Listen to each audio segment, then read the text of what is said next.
नमस्कार, फिर से आपका स्वागत है राही न्यूज़ में। और जैसे कि हमारा वादा रहता है कि एक खास शख्सियत को हम आपके सामने लेकर आते हैं, तो आज हमारे साथ हैं प्रदेश कांग्रेस महामंत्री राजेंद्र चौधरी जी, जो कि रुड़की से बिलोंग करते हैं। और रुड़की में क्या चल रहा है खास जानकारी उनसे लेंगे, क्योंकि कांग्रेस अपने जो बड़े दावे कर रही है कि इस बार प्रदेश उत्तराखंड में भी कांग्रेस की सरकार आएगी, क्योंकि भाजपा की सरकार लगातार है। और भाजपा की सरकार को किस तरह से इस बार पछाड़ने वाले हैं, क्योंकि माननीय हरीश रावत जी का जो वादा है कि इस बार कांग्रेस सरकार को जरूर लाएंगे।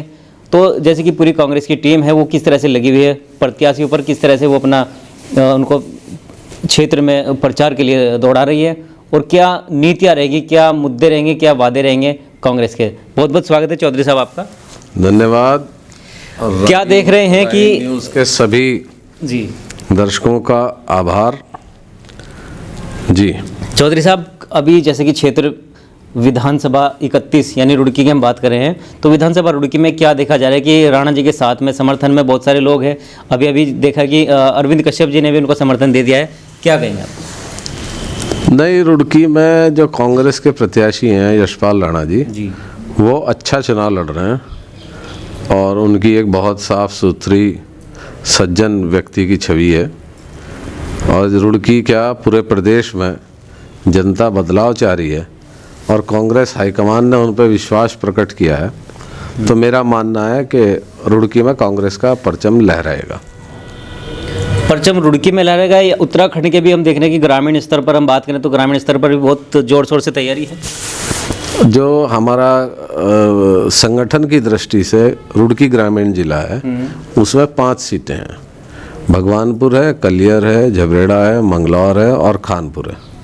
हम निश्चित रूप से 4 सीट जीत रहे हैं और 1 सीट पे हमारा थोड़ा संघर्ष है, वहाँ तिकोना संघर्ष है जी। और अभी 9-10 दिन बचे हुए हैं प्रचार के। मुझे उम्मीद है वहाँ भी हम बढ़त लेंगे। वैसे पूरे हरिद्वार ग्रामीण जिले में पूरे हरिद्वार जिले में कांग्रेस 7-8 सीटें जीत रही है। उत्तराखंड में कांग्रेस की पूर्ण बहुमत की सरकार बन रही है और इस प्रदेश की जो जनता, जिस पे पिछले 5 सालों में 45,000 करोड़ से बढ़ के 89,700 करोड़ के करीब 31 मार्च तक कर्ज होने वाला है जी।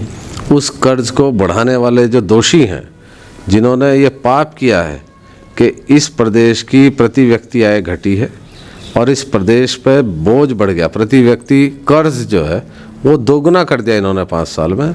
उन्हें सत्ता से बाहर करने का इस प्रदेश की जनता ने मन बना लिया है।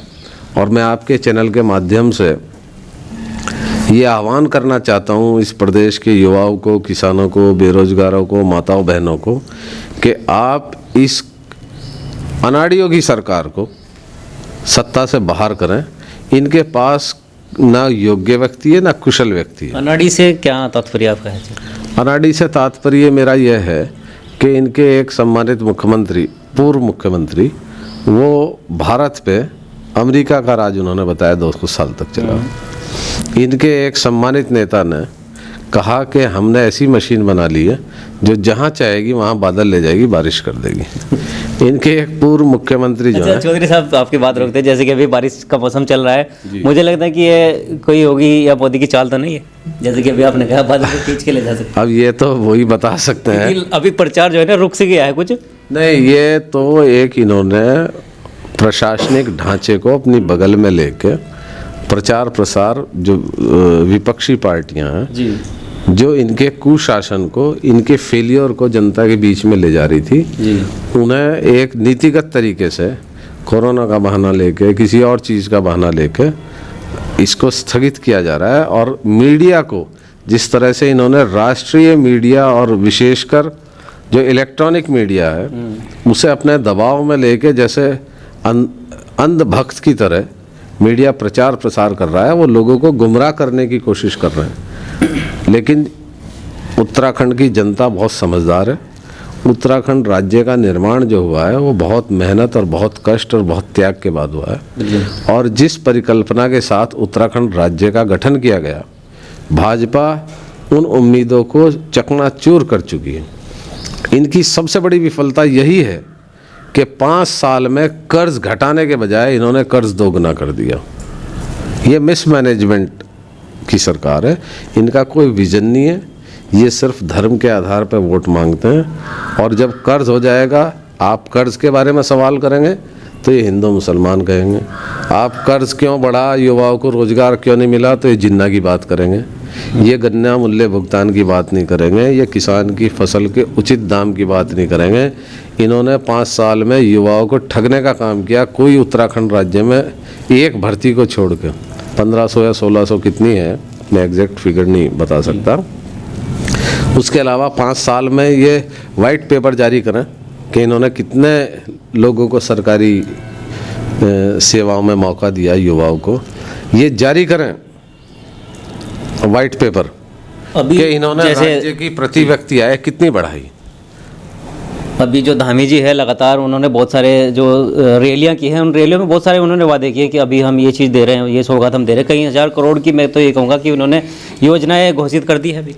नहीं, अब आप आखिर में आपने 5 साल में कर्ज दुगना किया, आखिरी के 1 महीने में आके आप जो है घोषणाएं कर रहे हैं। योगी जी, वो धामी जी और योगी जी भी उत्तर प्रदेश के, वो अपने 5 साल का वाइट पेपर जारी करें कि हमने ये काम किया, हमने इतने युवाओं को रोजगार दिया, हमने कर्ज बढ़ाया, हमने घटाया, बताएं जनता को। भाजपा जिसने लोकायुक्त की नियुक्ति का आह्वान करके सत्ता में आई, जो सस्ते पेट्रोल, सस्ते डीजल, सस्ती गैस का नारा देके सत्ता में आई, वो बताए कि आज जब अंतर्राष्ट्रीय स्तर पे गैस का मूल्य सबसे कम है तो 1000 रुपये का सिलेंडर क्यों है। भाजपा जवाब दे कि 100 रुपये लीटर पेट्रोल क्यों है, 86-87 रुपये डीजल क्यों है, जबकि क्रूड ऑयल जो कच्चा तेल है वो न्यूनतम स्तर पे है। पता है, प्रधानमंत्री जी कहते थे कि जब रुपए की कीमत डॉलर के मुकाबले गिरती है तो देश का सम्मान गिरता है। तो प्रधानमंत्री जवाब दें कि डॉलर की कीमत अब लगातार क्यों गिर रही है। इन्होंने इस देश में भारत जो है, भारत का जो संविधान है, जिस धारा के साथ भारत का निर्माण हुआ, उस धारा के विपरीत इनकी सोच है। ये अराजकता का, भय का, डर का माहौल पैदा करके सत्ता करना चाहते हैं और धर्म के आधार पर वोट लेना चाहते हैं। कर्म के आधार पर भाजपा वोट मांगे तो मैं उनका सम्मान करूँगा। तो क्या लगता है आपको, कर्म के आधार पर वो नहीं मांग पाएंगे? क्यों नहीं? उनको कोई ऐसा कर्म है ही नहीं। उन्होंने किसानों को कुचलने का काम किया। 750 किसान 13 महीने में शहीद हो गए, उनका अपमान किया। इन्होंने किसानों के जो उपज है उसका सही दाम ना देके उनके पेट पे लात मारने का काम किया। इन्होंने तो इतना गंदा कृत्य किया कि गंगा को, पवित्र माँ गंगा को इन्होंने लाशों से भर दिया। अच्छा, कानपुर विधानसभा की बात कर लेते हैं थोड़ा सा, क्योंकि कानपुर विधानसभा में रोमांचक मुकाबला चल रहा है। एक तरफ चैंपियन है, दूसरी तरफ सुभाष चौधरी जी भी हैं, तीसरी तरफ हम बात करें वरिष्ठ पत्रकार उमेश शर्मा भी हैं। तो इनमें से क्या लगता है कि टक्कर पे सबसे ऊपर कौन हो पाएगा? देखो, कानपुर की भौगोलिक राजनीतिक परिस्थितियाँ थोड़ी भिन्न हैं जी। वहाँ किसी भी एक समाज का वर्चस्व नहीं है, पहली बात तो ये है। दूसरी चीज़ ये है कि भाजपा बताए कि भाजपा ने अपना जो वर्तमान विधायक था उसका टिकट क्यों काटा। क्या विफलताओं के कारण काटा, क्या क्षेत्र में विकास न होने के कारण काटा। और उत्तराखंड प्रदेश कांग्रेस एक मैनिफेस्टो लेके आई है जिसमें हम 500 रुपये से कम का गैस का सिलेंडर देंगे जी, जिसमें हम युवाओं को रोजगार देंगे, और हमने प्रत्येक विधानसभा की समस्याओं को दृष्टिगत रखते हुए एक वचनबद्ध मैनिफेस्टो जनता के बीच में हम लाए हैं। और मुझे पूर्ण विश्वास है कि उत्तराखंड की और विशेषकर कानपुर विधानसभा की जो जनता है, मंगलौर की है, झबरेड़ा की है, कलियर की है, भगवानपुर की है, रानीपुर की है, हरिद्वार की है, हरिद्वार ग्रामीण की है और बाकी विधानसभाएं हैं, उनकी जनता सोच समझ के निर्णय लेगी। और उत्तराखंड में कांग्रेस की सरकार बनने जा रही है और हरिद्वार का आदमी सत्ता से जुड़ना चाहता है। बिल्कुल। यहाँ का किसान सत्ता से जुड़ना चाहता है, यहाँ का पिछड़ा सत्ता से जुड़ना चाहता है। और यहाँ के लोगों ने कांग्रेस का काम देखा है। जब माननीय मुख्यमंत्री जी पंडित नारायण दत्त तिवारी की उत्तराखंड में सरकार थी, तो भगवानपुर में, सिडकुल में, लक्सर में, नारसन में सब जगह औद्योगिक विकास हुआ, लोगों को रोजगार मिला। हरीश रावत जी की और बहुगुणा जी की सरकार में यहाँ का चहुमुखी विकास हुआ। और अगर किसी को शक हो तो वो घाट क्षेत्र में, लक्सर में जाके देख सकता है। चैंपियन साहब जिस विकास का दावा करते रहे हैं वो कांग्रेस की सरकार में ही वो करा सके। भाजपा में तो उनके कहने से एक सिपाही नहीं बदला गया। और मैं आपसे कहना चाहूँगा, इस 5 वर्ष की सरकार में भाजपा इतने बड़े मैंडेट से जीत के आई थी, लेकिन दुर्भाग्य कि जनप्रतिनिधियों के कोई काम इस सरकार ने नहीं किए। ये मैं नहीं कह रहा, ये भाजपा के विधायकों ने स्वयं मीटिंगों में कहा है।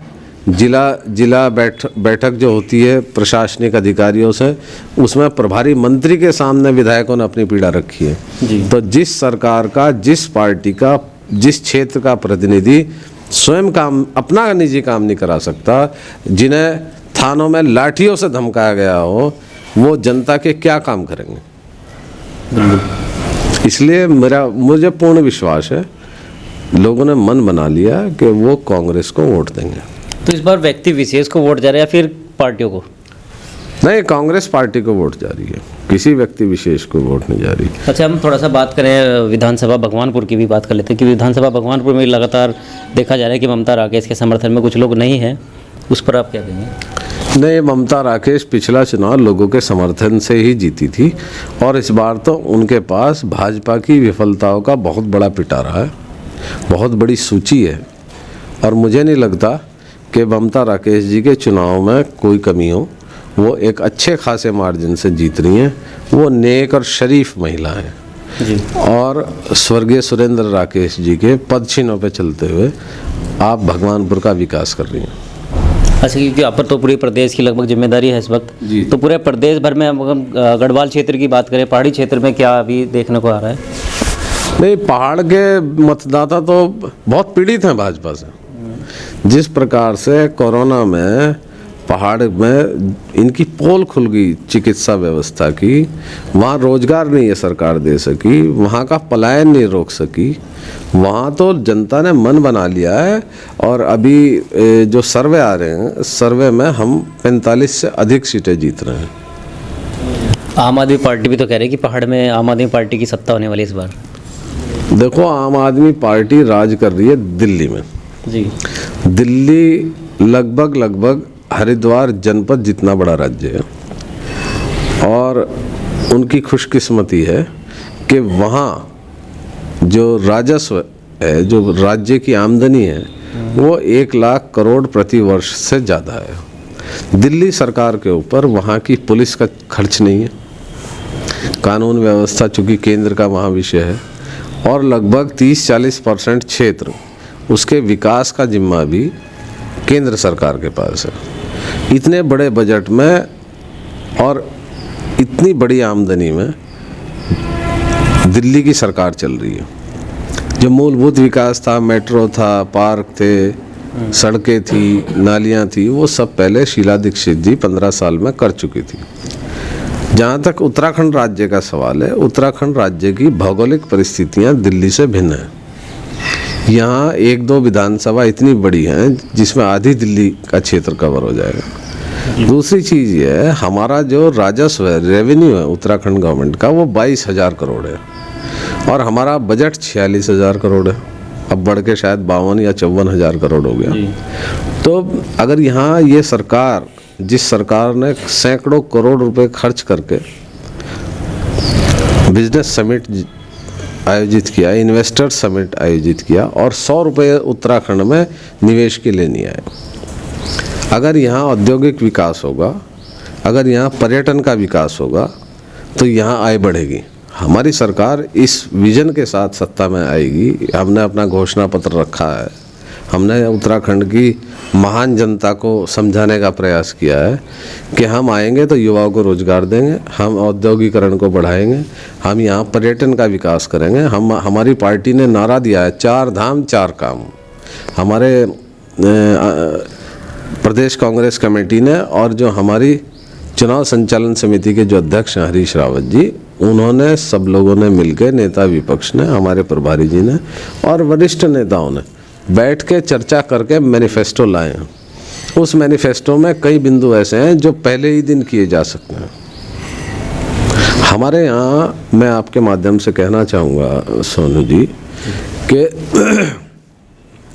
कांग्रेस सच का घोषणा पत्र लेके एक वचनबद्धता के साथ एक नई कांग्रेस आई है और भाजपा के झूठ को, भाजपा के जुमलों को इस देश और प्रदेश की जनता ने देख लिया है।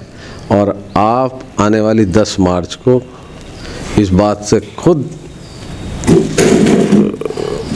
मुतमईन हो जाएंगे कि जनता का जो आशीर्वाद है वो कांग्रेस को मिलेगा। अभी घोषणा पत्र की आप बात करें कि आम आदमी पार्टी का एक आरोप भी है यहाँ पर कांग्रेस पार्टी पर कि हमारा घोषणा पत्र कांग्रेस ने चुरा लिया। आम आदमी पार्टी के पास सिवाय आरोप लगाने के कुछ है? कहाँ गई आम आदमी पार्टी? उसने कहा था कि हम लोकायुक्त बनाएंगे। कहाँ गई आम आदमी पार्टी जिसने कहा था हम भ्रष्टाचार मुक्त सरकार देंगे? आम आदमी पार्टी पे इतने भ्रष्टाचार के आरोप दिल्ली में लग रहे हैं। आम आदमी पार्टी बताए वो अपने कार्यकर्ताओं को तनख्वाह कहाँ से दे रही है? जो आम आदमी पार्टी के मुख्यमंत्री हैं अरविंद केजरीवाल जी, उन्होंने कहा था मैं सुरक्षा नहीं लूँगा, मैं गाड़ी नहीं लूँगा, मैं बंगला नहीं लूँगा, मैं फला चीज़ नहीं लूँगा, मैं ये नहीं लूँगा, और लोगों को गुमराह करके वो सत्ता में आ गए और आज उनके पास सारी चीज़ें। लेकिन अभी भी वो चप्पल और ऐसे बहुत ही सस्ते वाले कपड़े पहनते हैं। लेकिन नहीं, बात क्या वो दिखावा है?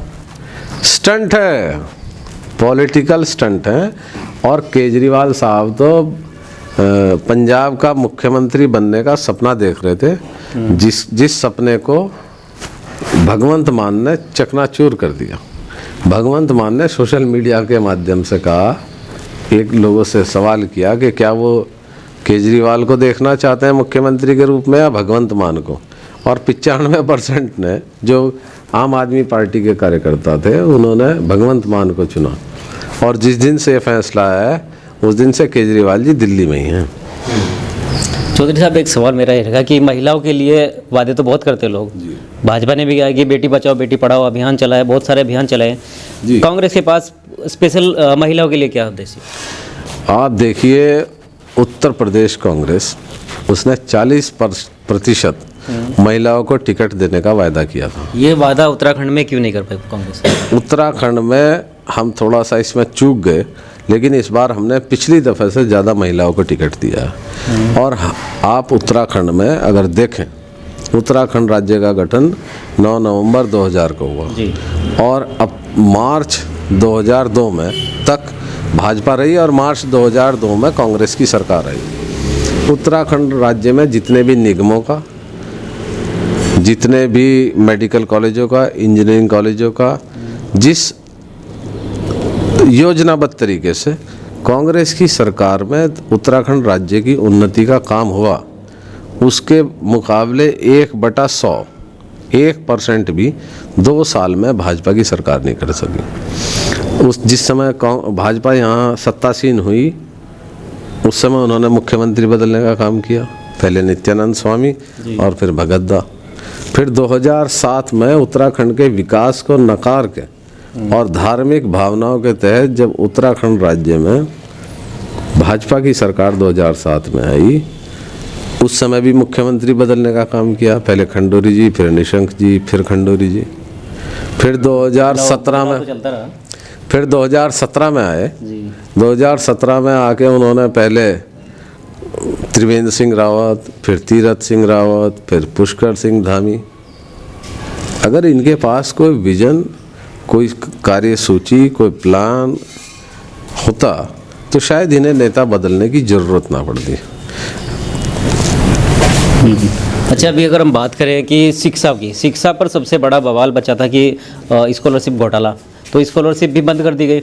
अभी जो है स्कॉलरशिप लगातार कुछ बहुत सारे छात्र हैं जो इससे वंचित हैं, तो इस पर आप क्या कहेंगे? नहीं, भाजपा की जो मंशा है, जो उनकी कार्यप्रणाली है, उसमें दलित और पिछड़ों का कोई स्थान नहीं है। बिल्कुल। भाजपा के जो नीति है उसमें दलित और पिछड़ा मात्र वोटर है, केवल वोट मांगने की। जी। और जब वो कहेंगे कि हमारे बच्चों को छात्रवृत्ति नहीं मिल रही है तो वो कहेंगे हमने राम मंदिर बना दिया। जब बच्चे कहेंगे कि हमें नौकरियां नहीं मिल रही तो वो कहेंगे हमने कॉरिडोर बना दिया। भाजपा ये नहीं कहेगी कि राम मंदिर का निर्माण माननीय सर्वोच्च न्यायालय के निर्णय के अनुसार हो रहा है। जब आप बात करेंगे कि हमें छात्रवृत्ति बच्चों को क्यों नहीं मिल रही, हमारी जो कांग्रेस सरकार थी उसने प्रत्येक गरीब की, जो बीपीएल धारक थे, उनकी बेटियों की शादी के लिए 50,000 रुपये अनुदान की घोषणा की थी। इन्होंने उसे भी बंद कर दिया। ये पूंजीपतियों की सरकार है और दुर्भाग्य का कि इस देश में जो डेमोक्रेसी थी, जो लोकतंत्र था, वो जनता द्वारा जनता के लिए सरकार बनाना था। और दुर्भाग्य से 2014 में इस देश की जनता ने पूंजीपतियों की सरकार बना दी और 10-5 घरानों को छोड़ के माननीय प्रधानमंत्री जी और हमारे प्रदेश के मुख्यमंत्री जी, इन्हें किसी की चिंता नहीं है। छात्र भाड़ में जाए, महिलाओं के साथ बलात्कार भाजपा के विधायक और मंत्री कर रहे हैं। उत्तराखंड में बलात्कारियों को दोबारा टिकट दे दिया इन्होंने। अच्छा, पहले उत्तर प्रदेश के अंदर इस तरह के मामले होते थे, अब उत्तराखंड के अंदर होने लगे हैं, क्योंकि उत्तर प्रदेश के अंदर योगी की सरकार है। भाजपा के पास एक ऐसा जल है कि अगर डकैत भी उनकी पार्टी में चला जाए तो 5 मिनट के बाद वो साधु बन के निकलेगा, वो सबसे अधिक पीड़ित व्यक्ति बन के निकलेगा। मुझे बहुत अफसोस के साथ कहना पड़ रहा है कि योगी आदित्यनाथ, जो मैं हिंदू धर्म में विश्वास रखने वाला व्यक्ति हूँ और मैं अपने धर्म के प्रति बहुत सजग हूँ। ये पहले ऐसे हमारे सम्मानित मठाधीश हैं जिनके खिलाफ हत्या तक मुकदमे दर्ज हुए। लेकिन सबसे ज़्यादा अगर बात करें हम, जो जेल में अभी पड़े हुए साधु, वो भाजपा सरकार में है। बेशक रहे, लेकिन आप देखिए, जिस व्यक्ति के ऊपर हत्या का मुकदमा हो, हत्या के प्रयास का मुकदमा हो, लूट का मुकदमा हो, ऐसे व्यक्ति को भाजपा ने मुख्यमंत्री बना दिया। भाजपा के पास तो जैसे अरविंद केजरीवाल के पास सर्टिफिकेट देने की एजेंसी है, किसी को भी वो सर्टिफिकेट दे सकते हैं, ऐसे ही भाजपा के पास किसी को भी साधु बनाने की, बरी करने की एक सुनियोजित तरीके से एक एजेंसी है। आप कत्ल करके भाजपा में चले जाइए, अगले ही दिन आप जो है सारे मुकदमे मजलूम और मासूम हो जाएंगे। चलिए, बहुत बहुत धन्यवाद। धन्यवाद।